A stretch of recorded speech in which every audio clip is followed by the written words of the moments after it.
Narasimham Balayya Bhagavanth కేసరిగా దండెత్తబోతున్నాడు. Teaser పేలింది. దసరాకి వినిపించబోయే దరువు box office బరువు పెంచబోతోంది. అయితే ఈ దసరాకి పాంచ్ పటాకాలు పేలేలా ఉన్నాయి. 2 పాన్ ఇండియా మూవీలు, 3 లోకల్ సినిమాలు ఈసారి పోటీ పడబోతున్నాయి. లెక్కనే మార్చిపోతున్నాయి. భగవంత్ కేసరి అంటూ తెలంగాణ యాసతో టీజర్ రూపంలో దూసుకొచ్చాడు బాలయ్య.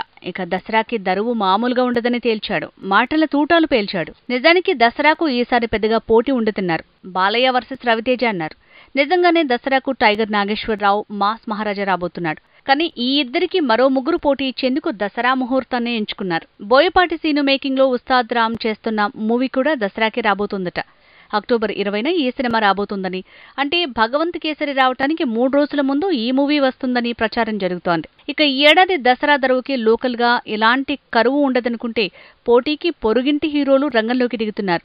లోకేష్ కనకరాజ్ మేకింగ్ లో తమిళ దళపతి విజయ్ చేస్తున్న లియో కూడా దసరాకే రాబోతోంది. ఇక ఈ దసరాకి లియోతో పాటు మరో పాన్ ఇండియా మూవీ సందడి చేయబోతోంది. సందీప్ రెడ్డి వంగ మేకింగ్ లో బాలీవుడ్ స్టార్ రణబీర్ కపూర్ చేస్తున్న యానిమల్ ఆగస్టు 11 కి రిలీజ్ అన్నారు. కానీ దసరాకు వాయిదా పడేలా ఉందని తెలుస్తోంది. అదే జరిగితే పోటెత్తడం ఖాయం. యంగ్ రెబల్ స్టార్ ప్రభాస్ వచ్చే వారం ఆదిపురుష్ తో 2 నెలల గ్యాప్ తో సలార్ మూవీతో రాబోతున్నాడు. అంతా బాగానే ఉంది. దసరాకు నెల ముందే ఈ సినిమా రాబోతోంది. నిజానికి బాలయ్య మూవీ దసరా రిలీజ్ కి ముహూర్తం చూసినప్పుడు పోటీకి పెద్దగా సినిమాలేవి లేవు. కానీ ఇప్పుడు మాత్రం తమిళ్, హిందీ ఇండస్ట్రీ నుంచి కూడా భారీగా పోటెత్తేలా సీన్ మారిపోయింది.